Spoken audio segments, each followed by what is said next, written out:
आप सभी जानते हैं कि हमारा देश धार्मिकता आध्यात्मिकता से भरपूर देश है। इसलिए विभिन्न भाषाओं को बोलने वाले, विभिन्न संस्कृति सभ्यताओं को मानने वाले लोग हिंदुस्तान में रहते हैं और सभी हिल मिलकर कार्य कर रहे हैं। भारत की सहिष्णुता, हिंदू समाज की उदारता अद्भुत है,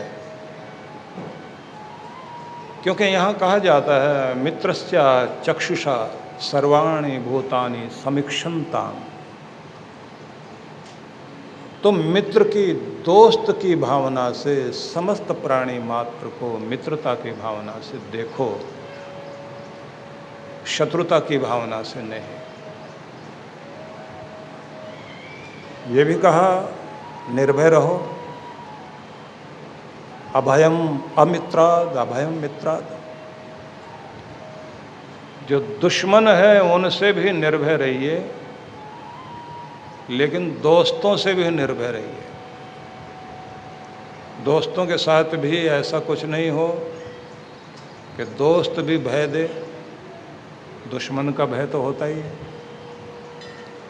सर्वा आशा मम मित्रम भवन्तु, सारी दिशाएं हमारी मित्र बन जाएं। यह सब हमारा भारत का संदेश है, जिसमें हम लोग सर्वे भवन्तु सुखिनः सर्वे सन्तु निरामया की कामना करते हैं। तो ये हमारी संस्कृति है। इस संस्कृति के पीछे गुरु परंपरा है। इस गुरु परंपरा का ये परिणाम है कि हम लोग नदी को भी माँ का दर्जा देते हैं, गौ को माँ का दर्जा देते हैं, विद्या को माँ का दर्जा देते हैं, विद्या को माता कहा, लक्ष्मी को भी, धन को भी हम माता कह रहे हैं, लक्ष्मी माता, भूमि माता, पृथ्वी माता। और वेद विद्या को भी माता कहा, स्तुता मया वरदा वेद माता। मैं स्तुति करता हूँ वेद माता की। आध्यात्मिक विद्या सबको हम लोग माता कहकर, माता का मतलब ममतामयी माँ, जिसके प्रति बहुत ममता प्रेम और जिससे कोई नाराज नहीं होता। और माँ तो किसी से नाराज भी हो जाए तो भी नाराज नहीं होती।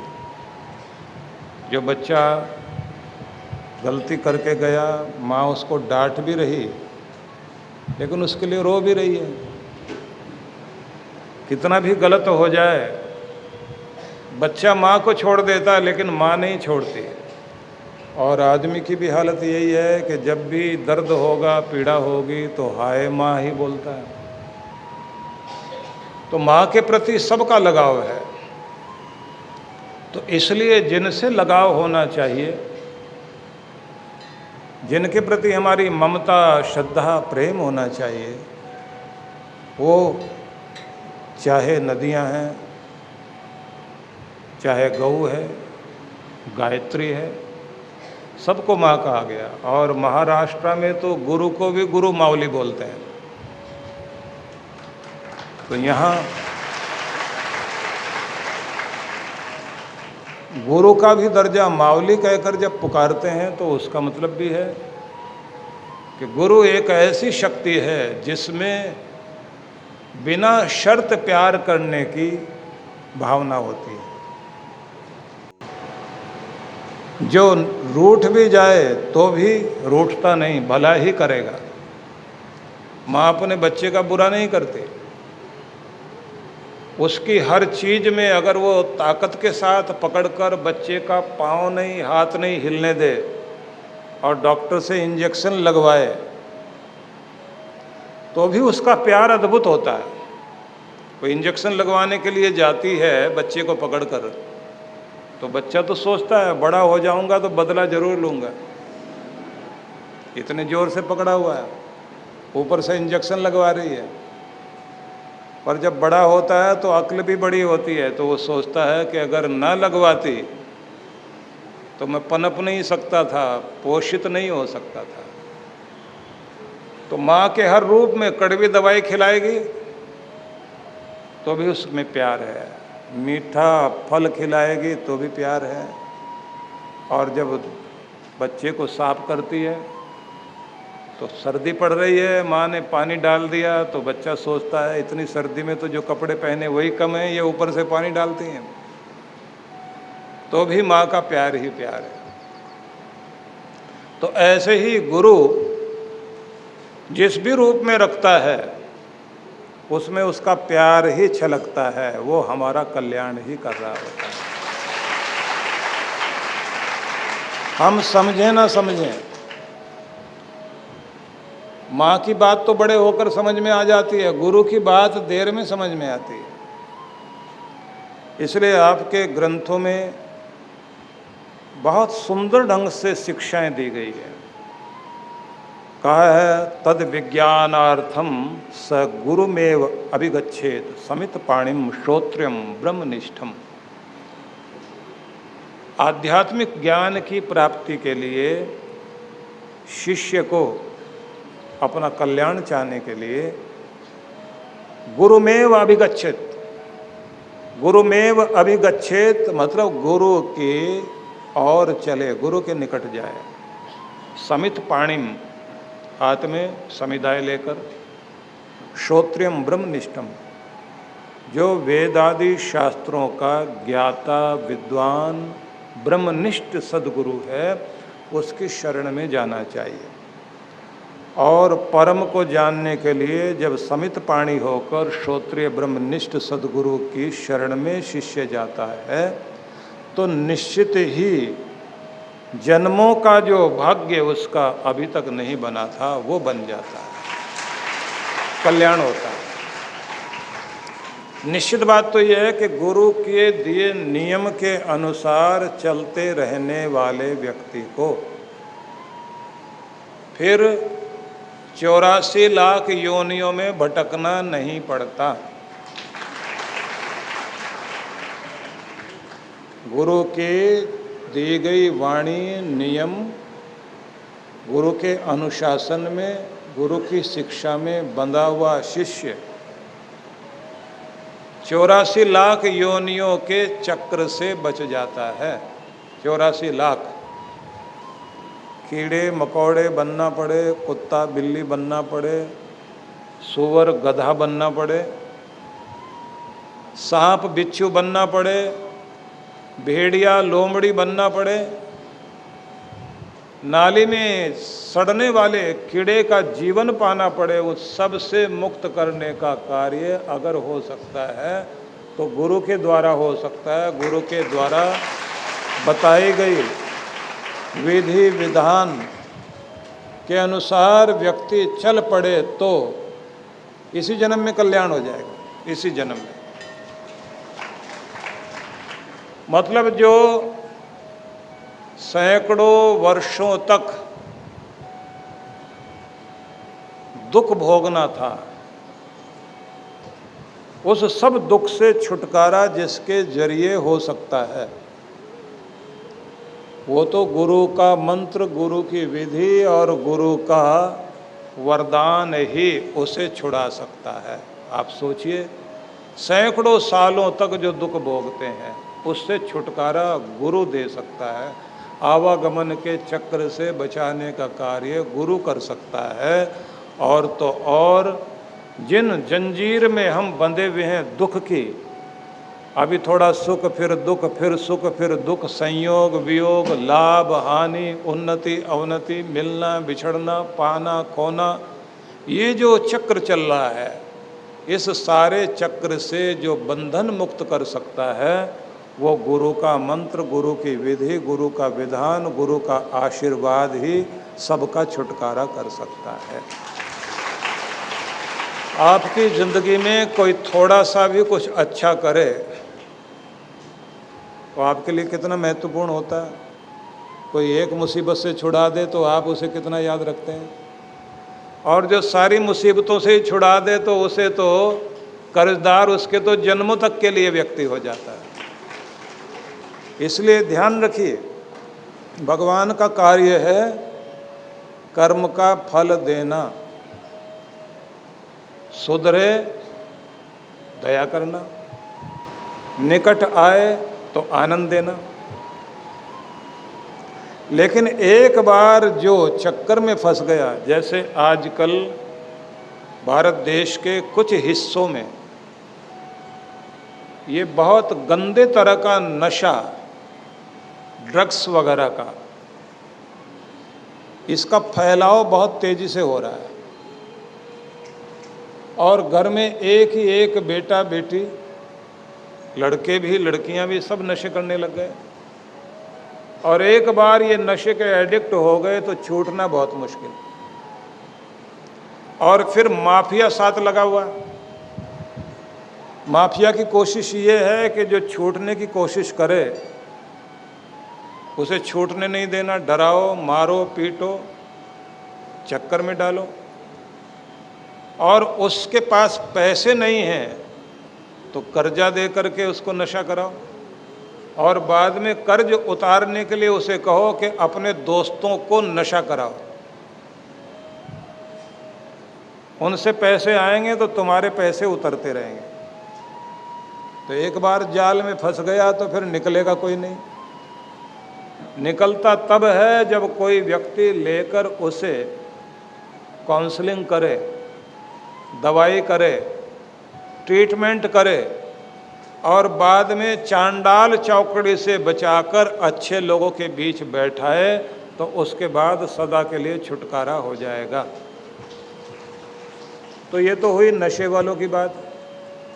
ऐसे ही नशेड़ियों की तरह जो लोग मोह ममता में फंस गए, पक्षपात में फंस गए, कर्म गलत करते करते एडिक्ट हो गए, जन्मों से आदतें पड़ गई, उन आदतों के गुलाम हो गए। अब अगर कोई कोशिश भी करे तो बाहर निकल नहीं पाते, अपनी आदतों के गुलाम हैं, ऐसे ही आलसी हैं। तो वही आवागमन का चक्र लगातार चलता जा रहा है, छुटकारा है नहीं। ऐसे में काउंसलिंग की जरूरत पड़ती है। तो काउंसलिंग के लिए सत्संग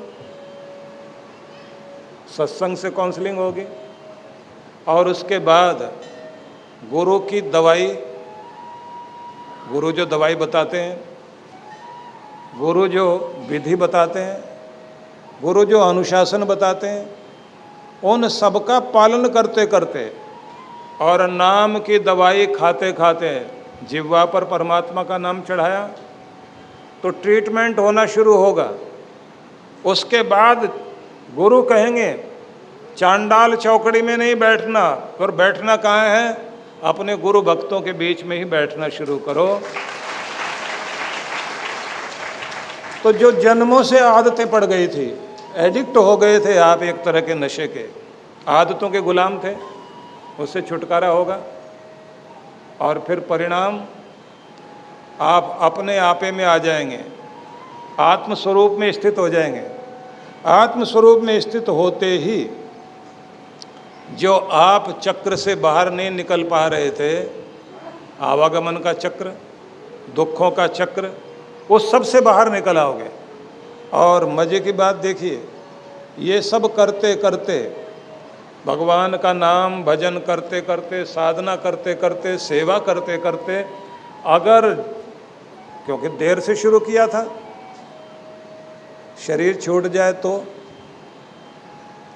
भगवान कृष्ण ने वायदा किया, जिस जन्म में तुम्हें जहाँ छोड़ूंगा वहीं से फिर पकड़ लूँगा। अगर तुम भक्ति करते करते बीच में पहुँच नहीं पाए, छूट गए, तो अगले जन्म में वहीं से पकड़कर तुम्हारा उद्धार कर दूँगा। तो इसका मतलब ये हुआ, एक बार इधर चल पड़िए। इधर चलने का मतलब हुआ बीमा हो गया, आपका इंश्योरेंस हो गई। तो अब तो अगर कुछ किस्तें नहीं जमा होंगी तो बाद में जमा हो जाएगी, लेकिन बीमा पक्का है, काम तो होगा। इसलिए और किसी रिश्ते को भले ही निभाने में गलती हो जाए लेकिन गुरु और भगवान का रिश्ता कभी निभाने में गलती मत करना। इसे लगातार निभाओ, अपना नियम लगातार निभाओ, इसी से बात बनेगी। और अपनी मर्जी से कुछ भी करोगे, थोड़ा इसका सुना, थोड़ा उसका सुना, थोड़ा किसी और का सुना, तो ऐसी सबकी दवाई एक जगह मिक्स करके खाओगे ना तो इलाज नहीं होगा। इसलिए कबीर ने कहा, गुरु बिन माला फेरता, गुरु बिन करता दान। कहे कबीर निष्फल गए, गावही वेद पुराण। गुरु के बिना, गुरु की विधि के बिना अगर माला फेरते हैं, मतलब जाप पाठ पूजा ध्यान करते हैं, क्योंकि आपके पास नियम नहीं है, व्यवस्था नहीं, विधि नहीं, विधान नहीं, कितना कब कैसे करना, कौन सी चीज़ कहाँ तक पहुँचाकर फिर दूसरी चीज़ पकड़नी, ये तो गुरु ही बताएगा ना कि ये दवाई यहाँ तक चलेगी, इसके बाद इसे छोड़ना, दूसरी पकड़नी है, फिर उसे भी छोड़ना है, फिर तीसरी पकड़नी है, तो गुरु ही बताएगा।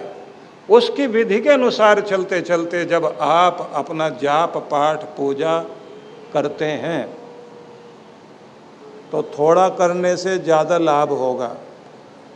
और यदि आपने 10 आदमियों की बातें इधर से उधर से सुनकर जोड़ ली, कोई आप फार्मूला बना रहे हो और अगर फार्मूला फेल हो गया, तो एक सज्जन लंबे होने की दवाई देते थे और लंबे होने की दवाई उन्होंने बना रखी थी, वो कहते थे कि ज़रूर फर्क पड़ेगा। तो उनके ऊपर किसी ने मुकदमा कर दिया, एक लड़की ने। उसने कहा कि इसने मुझे दवाई दी और गलत दी। तो उसने कहा, जी मेरी दवाई का असर तो हुआ होगा। बोले, ऊपर बढ़ने के बजाय चौड़ाई में बढ़नी शुरू हो गई। बढ़ी तो जरूर, वो जाती ऊपर तो ऐसे बढ़ गई जैसे कनस्तर होता है ना, ऐसे बेचारी हो गई। उसका चेहरा भी ऐसे फैल गया। अब डॉक्टर कहता, दवाई ने तो काम किया, मैं क्या करूं, गुब्बारा ऊपर नहीं फैला। तो ये जो आप गलत आदमी, गलत तरीके, गलत किसी तरह का गलत फार्मूला, गलत तरह के लोग मिल जाएं, इसका थोड़ा सुना, उसका थोड़ा सुना, उसका थोड़ा सुना, उससे आप ऊपर नहीं बढ़ते। जिधर नहीं बढ़ना चाहिए उधर बढ़ जाते हैं, उससे आप और कुरूप हो जाते हैं। सुंदरता की चाहत में और काम खराब कर लिया। किसी ने सिर पे बाल उगाने थे, अब उसमें जो है वो डॉक्टर ने छेद कर करके और इसमें बाल लगाए। अब बाद में बाल तो उड़ के गड्ढे रह गए, तो मजाक हो गया ना। इसलिए ये निवेदन है कि आप बिना सही डॉक्टर के चिकित्सा करोगे तो काम खराब। बिना गुरु की दी विधि के अनुसार खुद ही डॉक्टर बनोगे तो भी गड़बड़। इसलिए कबीर ने कहा, गुरु बिन माला फेरता, गुरु बिन करता दान। अब ये दान की बात इन्होंने बीच में कह दी कि गुरु के बिना दान भी नहीं करना चाहिए, गुरु की विधि के अनुसार दान करो। जहाँ देना चाहिए वहाँ दो, गलत जगह दोगे तो उसका लाभ नहीं होगा। राख में हवन करोगे तो निष्फल जाएगा। अग्नि में दी हुई आहुति अग्नि के पास नहीं रहेगी, देवताओं तक पहुँच जाएगी। ऐसे सही जगह दिया हुआ दान देवताओं से होकर भगवान तक पहुँचेगा और फिर पुण्य बनकर आप तक आएगा। तो इसलिए गुरु के अनुसार ही पूजा, सेवा, दान, सहयोग सब कुछ गुरु के अनुसार करना चाहिए। और गुरु बिन भव निधि न तरई, जो विरंचि शंकर सम होहि। ये तुलसी बाबा ने बड़ा अद्भुत वाक्य कहा है कि ब्रह्मा विष्णु महेश भी हों, गुरु के बिना कल्याण हो ही नहीं सकता। मतलब कोई अगर किसी के अंदर ब्रह्मा की शक्ति हो नया निर्माण करने की, विष्णु भगवान की तरह से पालन पोषण करने की ताकत हो, किसी में इतनी बड़ी ताकत आ जाए पूरी दुनिया को मिटाकर प्रलय करके फिर से नई दुनिया बना सके, तो भी कहते हैं वो भी गुरु के बिना भव सागर से तर नहीं सकता। भव सागर में डुबकी लगाएगा, डूबेगा, मिट जाएगा। कल्याण उसी का होगा जिसके ऊपर गुरु का हाथ है। गुरु की कृपा ही कल्याण करेगी। तो इसलिए कृष्ण भगवान ने आगे कहा कि गुरु मिलें, गुरु के नज़दीक जाएं, तो सबसे पहले तो प्रणिपात सीखो, कैसे उनका वंदन करना है, कैसे उनके सामने अपनी श्रद्धा, अपनी भावना प्रकट करनी है। तो प्रणिपात, भले ही घुटनों के बल बैठकर माथा टेकें या साष्टांग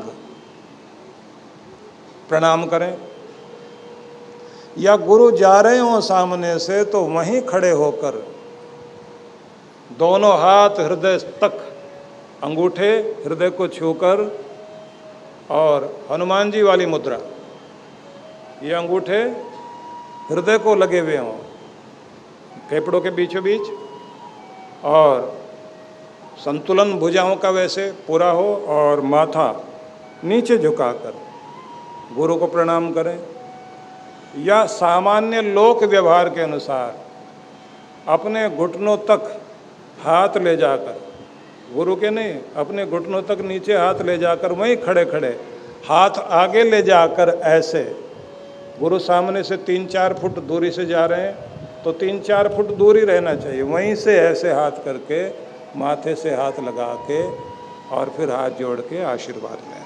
कोशिश करनी चाहिए कि गुरु की मेहर भरी दृष्टि, कृपा भरी दृष्टि हमारे माथे पर आए। माथे पर हाथ आए ना आए, मेहर भरी नज़र जरूर आ जाए, इसकी कोशिश करनी चाहिए कि जिससे भाग्य चक्र जाग सके। भाग्य चक्र को जगाने के लिए गुरु की दृष्टि पड़ना बहुत जरूरी है। तो सभी सही ढंग से प्रणिपात करें। तद्विद्धि प्रणिपातेन परिप्रश्नेन सेवया उपदेक्षयन्ति ते ज्ञानम ज्ञानिनस् तत्वदर्शिनः। वो तत्वदर्शी ज्ञानी अपने ज्ञान के द्वारा आपको उपदेश देकर, रहस्यात्मक विद्या बताकर आपका कल्याण करेंगे, यदि आप गुरु को प्रसन्न करने का तरीका जान जाएं। मतलब प्रणिपात करें, प्रणाम करें और सेवा करें। परिप्रश्नेन, ठीक ढंग से जिज्ञासा समाधान हो, मतलब सत्संग करें। तो इस तरह से गुरु से लाभ लेना चाहिए। तो यहाँ पर कृष्ण भगवान ने एक शब्द बड़ा अद्भुत कहा, सेवा। अब गुरु की सेवा ये नहीं है कि गुरु के पांव दबाना शुरू कर दें। गुरु की सेवा है गुरु के निर्देश में चलना, गुरु के द्वारा निर्दिष्ट सेवा कार्यों में सहयोगी बनना। हमने शुरुआत में जब अपनी संस्था शुरू हुई तो 8-10 सूत्र दिए, जिनमें से 4 लोगों को ज़्यादा याद थे। एक सिमरन, सत्संग, स्वाध्याय। मतलब हर आदमी के लिए नियम बताया कि सेवा, सत्संग करना, सिमरन और स्वाध्याय करना। नित्य नियम की बात बताई थी कि नित्य नियम में कोई एक अच्छी पुस्तक पढ़ो, नित्य नियम में गुरु का सत्संग सुनो, नित्य नियम में सिमरन साधना करो, और नित्य नियम में आप सबको आज से कोई सेवा का कार्य करना चाहिए। तो सेवा, सिमरन, सत्संग, स्वाध्याय, ये 4 चीज़ें बताई गई थी। हमने भी समझा, सबको याद है, सब चल रहे हैं रास्ते पर। अब धीरे धीरे भूलते जा रहे हैं। उसके बाद में फिर कहा था संतुलन रखना, सहयोग करना, शांति रखनी, सद्भाव रखना, सहानुभूति रखनी, संतुष्ट रहना। अब 4 तो याद रहे, 4 में से भी एक आध कोई हो जाता है। थोड़ा सा सिमरन कर लिया, कभी मौका लगा तो सत्संग कर लिया, सत्संग में चले गए, चलो कोई सेवा का कार्य कर लिया, खड़े हो गए कहीं, लेकिन नियम पूर्वक सारी चीज़ें नहीं की। सारी दवाई लेनी चाहिए। तो इसमें महत्वपूर्ण क्या है कि आपका सिमरन डेली चलना चाहिए। अब सिमरन में एक चीज़ नहीं है, सिमरन में स्तुति भी, संकीर्तन भी, जाप भी, प्रार्थना भी, उपासना भी, देव पूजा, अग्निहोत्र, इसी में आ जाता है आपका ध्यान। तो हमने तो केवल एक शब्द से इशारा किया कि एक टॉपिक ये भी है सिमरन का।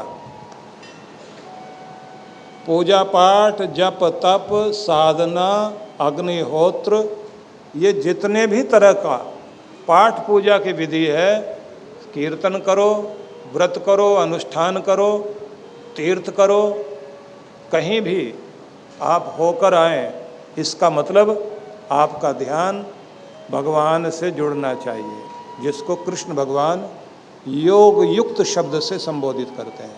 मतलब सबको, योग मतलब जुड़े रहना, युक्त मतलब परमात्मा से कनेक्शन बनाए रखना, योग युक्त हो जाए, जिसको वो युक्त शब्द से संबोधित करते हैं।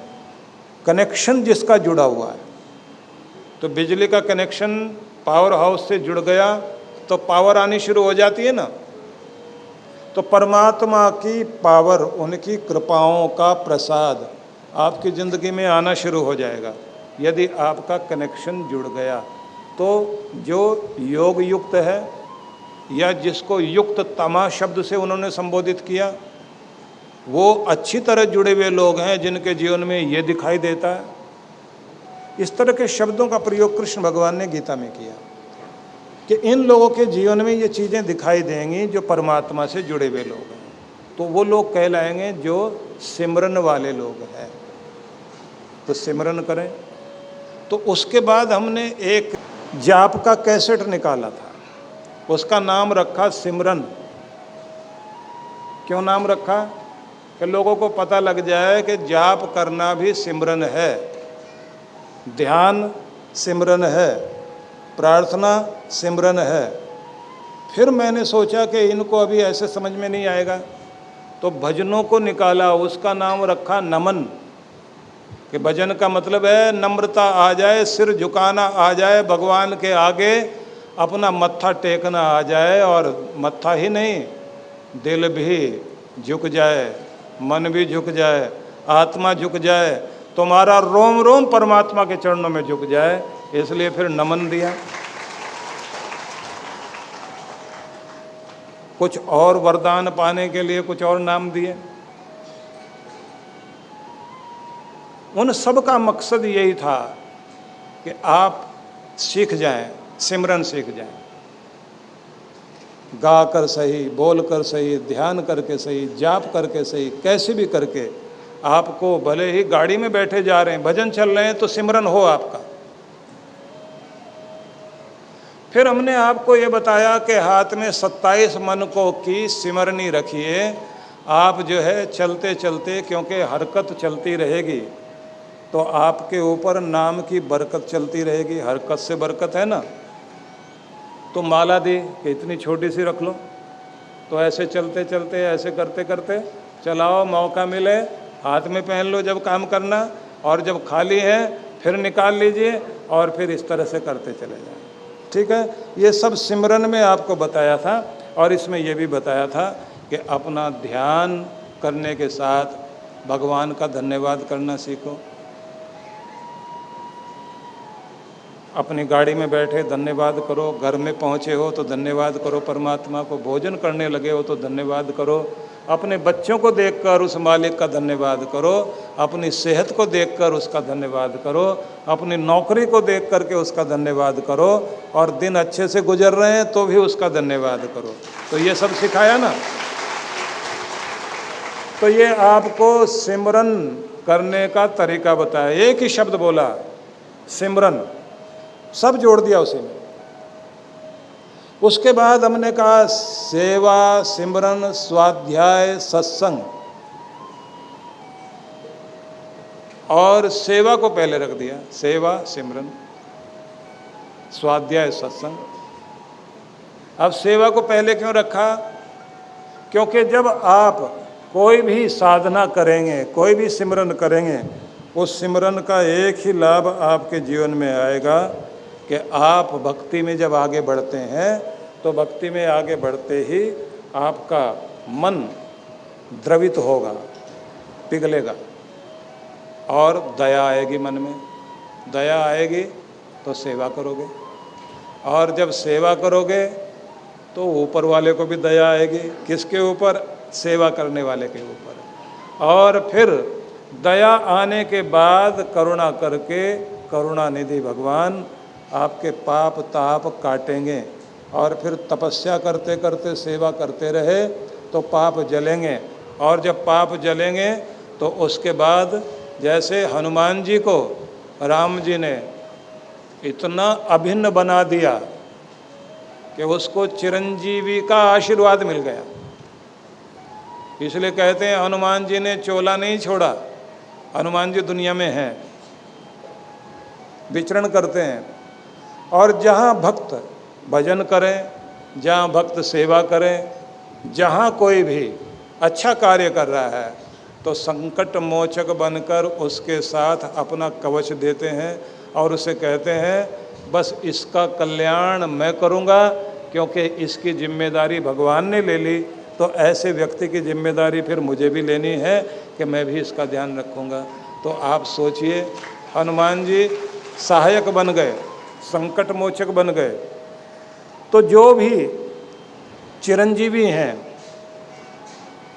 मरकंडू के पुत्र को भी आशीर्वाद मिला था ना, तो आपके जीवन में भी भक्ति अमरता का वरदान देगी। लेकिन भक्ति के साथ सेवा होनी चाहिए, सेवा जरूर करो। जब मौका मिले, आपके भाग्य की रेखा, ज्योतिषी बताता हो अभी ये रेखा चल पड़ी है लेकिन यहाँ जुड़ नहीं रही, कितने साल लगेंगे? 5-7 साल लग सकते हैं।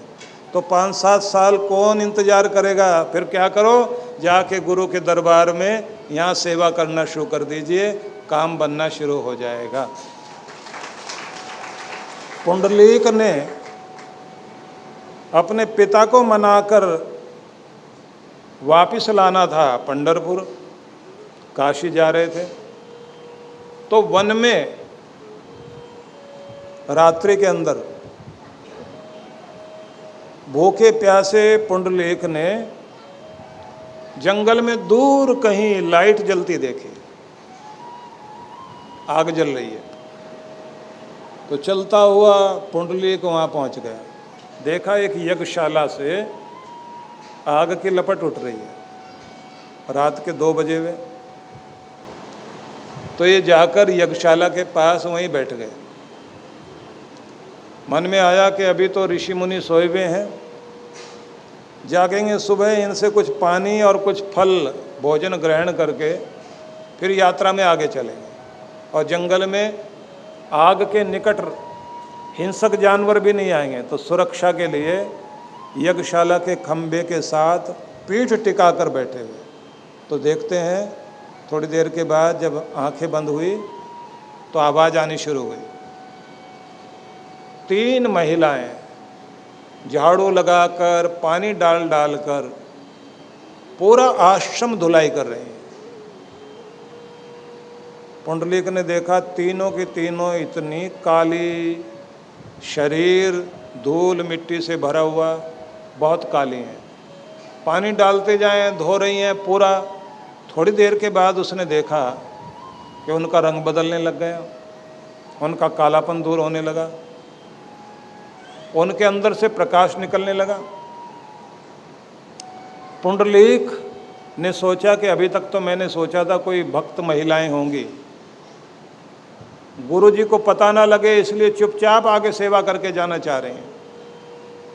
लेकिन जब देखा उनके शरीर से रोशनी निकल रही है तो ये वहाँ से उठकर पीछे पीछे आने लगा। अभी नज़दीक जाने में उसको 15-20 फुट की दूरी थी। उन्होंने उसकी तरफ मुंह नहीं घुमाया, वो अपने काम में लगी हुई हैं, पानी डाल रही हैं, धुलाई कर रही हैं। वहीं से उन्होंने आवाज़ दी, पुंडलीक पीछे क्यों आ रहा है, यज्ञशाला में वहीं बैठो। इसने कहा, आप मेरा नाम क्यों जानते हो, मुझे पहले से पहचानते हो, हमारे गांव की हो? उन्होंने कहा, नहीं, हम तुम्हारे गांव के नहीं, हर जगह के हैं। आपका शरीर काला था, सफ़ेद कैसे हो गया, और आपके अंदर से रोशनी कैसे निकल रही? तो उन्होंने कहा, पुंडलीक हम तुम्हें जानते हैं, तो पाप में पड़ा हुआ था लेकिन अपने माता पिता की सेवा में लग गया, क्योंकि तेरी ज़िंदगी में जिसने रोशनी दी गुरु का काम ही किया। अब तेरा कल्याण होगा, तो अपने मार्ग पर जा। नहीं नहीं, मैं ये जानना चाहता हूँ आपका काला शरीर सफ़ेद कैसे हुआ? उन्होंने कहा, हम 3 बहनें हैं, एक का नाम है गंगा, एक का नाम है यमुना और एक है सरस्वती। और इस देश का नहीं, इस धरती का कल्याण करने के लिए और दुनिया के पाप धोने के लिए हम रात दिन बहती हैं। लेकिन सारी दुनिया का पाप धोते धोते हमारा शरीर काला पड़ जाता है, और हमारे शरीर के अंदर कालिख आ जाने से इतना गंदा हो जाता है कि अगले दिन फिर हम सेवा लायक रहते नहीं, पूरा पूरा गंदा नाला बन जाता है शरीर। तो फिर हम क्या करते हैं, अपनी पवित्रता बनाने के लिए और अपने पाप जलाने के लिए गुरु के आश्रम में आते हैं। और गुरु के आश्रम में भी गुरु के सामने बैठने से बात नहीं बनेगी, गुरु के आश्रम में आकर सेवा करने से हमारा पाप जलता है। यहाँ सेवा करते हैं तो सारी मैल धुल जाती है। और यहाँ जितना जितना हम धुलाई कर रहे हैं, तुम सोचते हो हम आश्रम की धुलाई कर रहे हैं, ये धुलाई हमारी हो रही है। ये जो हम पसीना बहा रहे हैं, पाप निकल रहे हैं, और ये जो तेज आ गया है ना, ये गुरु की कृपा का प्रभाव आ गया, ये वो तेज है जिसके कारण सबके पाप जलेंगे। अब हम यहाँ से जाएंगे, दुनिया के पाप धुल देंगे, और हमारे किनारे पर तीर्थ जितने भी हैं वो तभी तो कामयाब होंगे जब हम पवित्र होकर जाएंगे। इसने कहा, आप लोग इतना अपने को पवित्र कर रहे हैं, तो मैं भी इसी आश्रम में बैठकर अपने को पवित्र करूं? उन्होंने कहा, नहीं बेटा, यहाँ नहीं, तुम्हारा कल्याण होगा जिसके तुम अपराधी हो। अपने पितरों का पाप तुमने किया, अपने पिता को मनाओ और वहीं जाओ। और यहाँ जो गुरु के आश्रम में आके बैठ गए हो ना, इतने से तुम्हारा कल्याण हो जाएगा, सद्बुद्धि बनी रहेगी। और इतनी तपस्या करो, इतनी तपस्या करो, इतनी भक्ति करो कि तू खुद तीर्थ बन जाए। और फिर वो पिता को मना के आया, घर में पिता की सेवा की, और उसके बाद वीट के ऊपर, वीट के ऊपर खड़े होकर कृष्ण भगवान ने बांसुरी बजाई, दर्शन दिए। और फिर वो वीट पर खड़े हैं तो विट्ठल, और विट्ठल भगवान जब खड़े हुए थे और पुंडलीक पांव दबाता जा रहा है पिताजी के, कृष्ण भगवान पूछते हैं, तूने मुझे बुलाया किस लिए? बांसुरी बजाऊं? इसने मना कर दिया, मत बजाना, मेरे पिताजी उठ जाएंगे, मुश्किल से नींद आई है। बोले, फिर मैं क्या कर सकता हूँ तुम्हारे लिए? पुंडलीक कहते हैं जो आप कमर में हाथ रख के खड़े ना, बस ऐसे खड़े हो जाओ और अपनी मूर्ति ऐसे छोड़ के जाना, नहीं तो सुबह जब पिताजी को बताऊंगा ना उन्हें यकीन नहीं होगा। बस ऐसे ही मूर्ति छोड़ के चले गए, आज तक ऐसी मूर्ति है। और आप दर्शन करने जाते हैं ना, वो मूर्ति कौन लेकर आया? एक भक्त की सेवा और उसकी साधना, कृष्ण को लाकर ईंट पे खड़ा कर दिया। आपकी सेवा और आपकी साधना नारायण भगवान को, शिव भगवान को धरती पर ला सकती है, इतनी बड़ी शक्ति है उसमें। लेकिन श्रद्धा से करना सीखो। अगर आप श्रद्धा से करोगे, क्या नहीं पा सकते, सब कुछ पा जाओगे। जन्म अपना इसी जन्म में अपने जन्मों का कल्याण कर सकते हो, लेकिन श्रद्धा से नाम जपने वाले बनो। और कृष्ण भगवान कहते हैं, तुम कितने भी पापी रहे हो, कितने भी जिंदगी में गलत काम किए हो, अगर तुमने अपना सब कुछ छोड़कर अपना मन बदल लिया और भगवान की, गुरु की शरण में आकर नियमित हो गए, तो फिर ये देखने की जरूरत नहीं तुम क्या थे, बस इसी जन्म से तुम्हारा कल्याण होना शुरू हो जाएगा और सदा के लिए कल्याण हो सकता है, इसमें संदेह नहीं। तो इसलिए आप लोग कोशिश कीजिए, श्रद्धा वाले बनो, सेवा वाले बनो। तो सेवा और सिमरन, ये दो चीज़ें चाहिए। इन दोनों का कल्याण जो आपकी ज़िंदगी में आएगा, जो बड़ी से बड़ी तपस्या नहीं कर सकती, क्योंकि तपस्या ही सेवा है और सेवा ही तप है। और भक्ति भी तभी संभव होती है जब आप सच्चे ढंग से सेवा में लगते हैं। ध्यान रख लेना, अगर सेवा कर रहे हैं तो वो तप है, इसको छोड़ना नहीं, नियम पूर्वक करना शुरू करो। हमारा सबका दुर्भाग्य ये है कि हम लोग किसी न किसी मोह जाल में फंसकर या भ्रमित होकर थोड़े दिन तक तो ठीक चलते हैं, उसके बाद फिर दिमाग चेंज हो जाता है। और लोग कह रहे होते हैं कि शुरू में तो बहुत चमत्कार हुए थे, उसके बाद पता नहीं क्या हो गया, अब जो है वो बात नहीं है। गुरु तो कृपा कर रहे हैं लगातार, आपके बर्तन में ही कुछ कूड़ा करकट आ गया है, अपना दिमाग ठीक करो, अपनी सेवा ठीक करो, अपनी साधना ठीक करो, फिर से लगन लगाओ, चमत्कार अब पहले से भी 4 गुने ज़्यादा होंगे।